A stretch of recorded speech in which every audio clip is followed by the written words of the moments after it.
الحمدللہ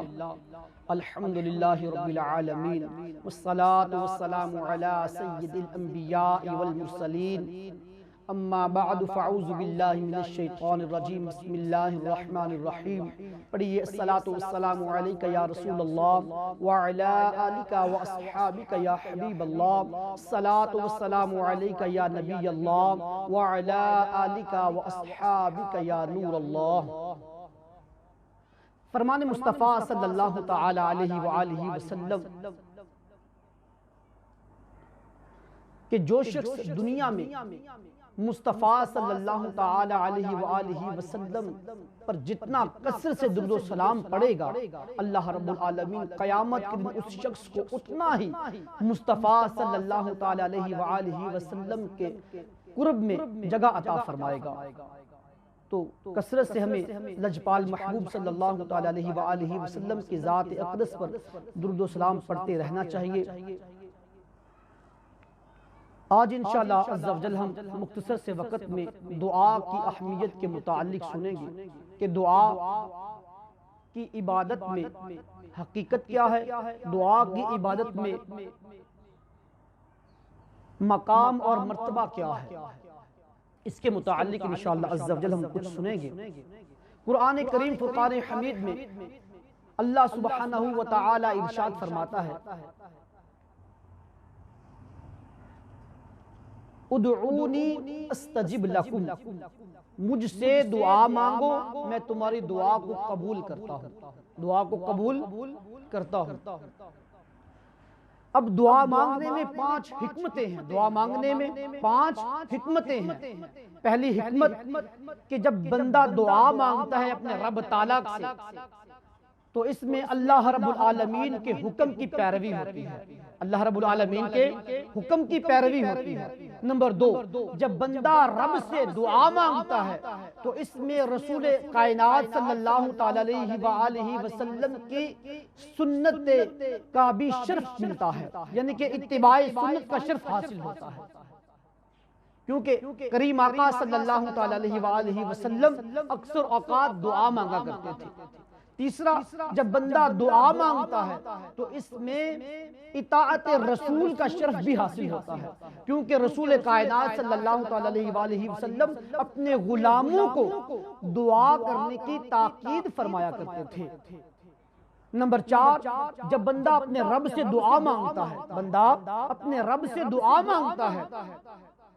تو اللہ رب العالمین اس بندے کو عابدوں کے زمرے میں داخل فرما دیتا ہے، عابدوں کے زمرے میں داخل فرما دیتا ہے، کیونکہ دعا بذات خود عبادت ہے۔ رسول کائنات صلی اللہ تعالی علیہ وآلہ وسلم نے ارشاد فرمایا، قال رسول اللہ صلی اللہ علیہ وسلم الدعاء مخ العبادت، دعا یہ عبادت کا مغز ہے، دعا عبادت کا مغز ہے۔ اور 5ویں خصلت اور حکمت دعا مانگنے میں یہ ہے کہ جب بندہ اپنے رب سے دعا مانگتا ہے تو اللہ اس بندے کی دعا کے بدلے یا تو اس بندے کے گناہوں کو معاف فرما دیتا ہے، یا اس دعا کے بدلے اللہ رب العالمین اسے دنیا میں کوئی فائدہ پہنچا دیتا ہے، یا اس بندے کی دعا کو اللہ رب العالمین آخرت میں ذخیرہ فرما دیتا ہے، آخرت میں ذخیرہ فرما لیتا ہے۔ 3 قسم کے ایسے لوگ ہیں کہ جن کی دعا کو اللہ رب العالمین قبول فرماتا ہے۔ رسول کائنات صلی اللہ تعالی علیہ وآلہ وسلم فرماتے ہیں کہ پہلا شخص وہ جو عادل بادشاہ ہوگا، عادل بادشاہ ہوگا۔ دوسرا وہ شخص کہ وقت افطار روزہ دار کی دعا کو اللہ قبول فرماتا ہے، اور تیسرا مظلوم کہ ان تینوں شخصوں کی دعاؤں کو اللہ بادلوں سے بھی اوپر اٹھا لیتا ہے، بادلوں سے بھی اوپر اٹھا لیتا ہے۔ اب جب بندہ دعا مانگتا ہے تو دعا میں تاخیر کا سبب ہونا، یہ تاخیر کا سبب ہونا، جب ہم دعا مانگتے ہیں تو ہماری دعا قبول اگر نہ ہو، جلدی قبول نہ ہو تو ہم اپنے رب سے شکوہ اور شکایت کرنا شروع کر دیتے ہیں کہ پتہ نہیں نہ جانے ہم سے کون سا گناہ ہو گیا کہ ہماری دعا اللہ کی بارگاہ میں قبول نہیں ہو رہی۔ ارے اے بندے، تو دیکھ تو صحیح کس گناہ کی بات کر رہا ہے؟ کس گناہ کی بات کر رہا ہے؟ اپنے آپ میں تو دیکھ، کیا تو نے نماز پڑھی، قرآن کی تلاوت کی، جو اللہ کے احکام اللہ نے احکام دیے، کیا ان احکام پر عمل کیا؟ جب تو اللہ کے دیے ہوئے احکام پر، بتائے ہوئے احکام پر عمل نہیں کرتا تو پھر اپنے رب سے یہ شکوہ شکایت کس انداز کا؟ جب بندے کی دعا اللہ رب العالمین قبول نہیں فرماتا، یعنی کہ تاخیر سے قبول فرماتا ہے، تو اس کے متعلق فرماتے ہیں کہ رسول کائنات صلی اللہ تعالیٰ علیہ وآلہ وسلم کی حدیث مبارکہ ہے، میرے کریم آقا ارشاد فرماتے ہیں کہ جب بندہ اپنے رب سے دعا مانگتا ہے، نیک بندہ اپنے رب سے دعا مانگتا ہے تو اللہ جبریل کو حکم فرماتا ہے کہ اے جبریل ٹھہر جا، میرے بندے کو ابھی عطا نہ کرنا، کیونکہ اس بندے کی آواز مجھے محبوب ہے، میں چاہتا ہوں کہ یہ پھر مجھ سے مانگے، میں چاہتا ہوں کہ یہ بندہ مجھ سے پھر مانگے۔ اور جب کوئی کافر، کوئی فاسق بندہ اپنے رب سے دعا مانگتا ہے تو اللہ رب العالمین جبریل کو حکم ارشاد فرماتا ہے کہ جبریل اس بندے کو جلدی سے دے دو، کیونکہ اس بندے کی آواز مجھے ناپسند ہے، میں اس بندے کی آواز کو ناپسند سمجھتا ہوں، اے جبریل اس کو جلدی جلدی جو مانگتے اس کو دے دو۔ اور فرماتے ہیں کہ اسی متعلق یعنی کہ دعا کے تاخیر سے قبول ہونے کے سبب کے متعلق ایک اور حدیث رسول ہے کہ حضرت یحییٰ بن سعید بن قطان رضی اللہ تعالی عنہ بیان فرماتے ہیں کہ میں نے ایک رات خواب میں اللہ عز و جل کو دیکھا اور میں نے اپنے رب سے ارشاد فرمایا کہ اے رب غفار، اے مالک لم یزل، میں تجھ سے دعا کرتا ہوں، تو میری دعا کو قبول کیوں نہیں فرماتا؟ میں تجھ سے دعا کرتا ہوں، تو میری دعا کو کیوں نہیں قبول فرماتا؟ رب غفار ارشاد فرماتا ہے کہ اے یحییٰ بن سعید بن قطان، میں تیری آواز کو محبوب رکھتا ہوں، میں تیری آواز کو پسند کرتا ہوں، اس لیے تیری دعا کو قبول کرنے میں تاخیر کرتا ہوں کہ تو بار بار مجھ سے مانگے اور میں تیری آواز کو بار بار سنوں، اس لیے کہ تیری آواز مجھے پسند ہے۔ دیکھیے، جب بندہ اپنے رب سے دعا کرتا ہے تو اللہ رب العالمین اس بندے کی دعا کو قبول کرنے میں اگر تاخیر ہو جائے تو یوں سمجھے کہ اللہ تعالیٰ آپ سے کی آواز کو پسند فرماتا ہے۔ اور جب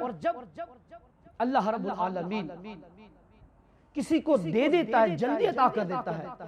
تو یہ سمجھے کہ حدیث کا دوسرا پہلو یاد کریے کہ جب کوئی برا آدمی، کوئی فسق و فجور والا آدمی اپنے رب سے مانگتا ہے تو اللہ جبریل کو حکم ارشاد فرما دیتا ہے کہ جبریل اس بندے کو جلدی سے دے دو، کیونکہ اس بندے کی آواز کو میں ناپسند کرتا ہوں۔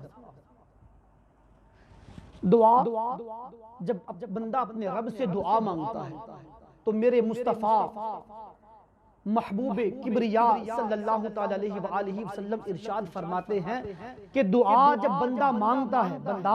جب دعا مانگتا ہے تو ایک وجہ یہ ہے کہ اس دعا کے بدلے میں اللہ اپنے محبوب کے امتیوں کے گناہوں کو معاف فرما دیتا ہے، یا اس دعا کے بدلے میں اگر دنیا میں اس شخص پر کوئی مصیبت، کوئی تکلیف، کوئی پریشانی آنی ہو تو اللہ اس دعا کے بدلے میں اس بندے کی مصیبت کو، اس بندے کی تکلیف کو، پریشانی کو دور فرما دیتا ہے۔